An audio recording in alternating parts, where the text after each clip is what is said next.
Are you a forever GM, cursed to never play in a campaign again? Do your lucky players always complain about the builds they've chosen and ask to retcon choices they've made? Do your little baby players get sad when a feat doesn't work out how they expect and they ask you to retrain? Well, let them.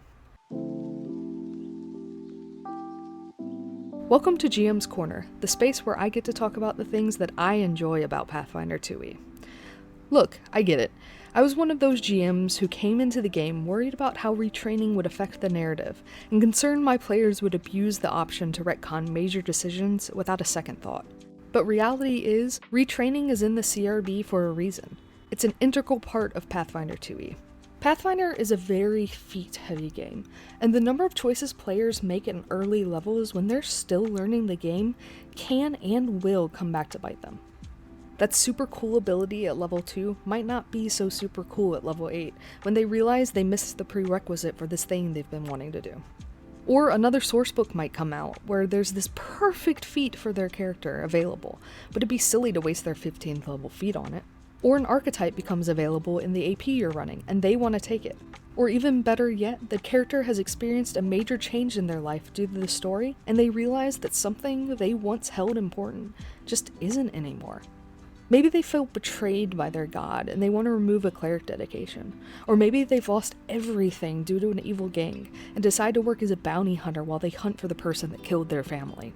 Or frankly, maybe they're bored turning into a dinosaur every round, but they love the character they've made and the story around them. They just want to redo how they function in combat. Whatever it is, retraining is there to help your players create the PC they want to play. I'd encourage every GM out there to give your players downtime every few levels with enough time to do some retraining. Raw, it takes a week to swap out a feat for another feat of the same type, for example a skill feat for a skill feat.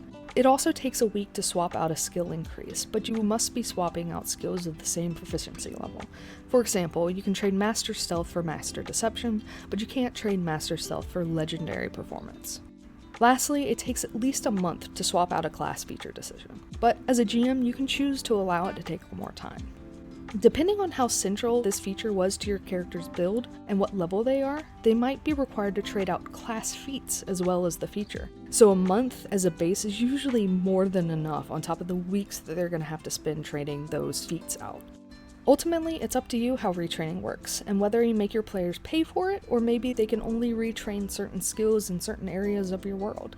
It's your right as the GM to work retraining into the world you've created. Just remember, the goal of the game is for everyone to have fun, and that means helping your players create a character that they love to play in the world you love to play in.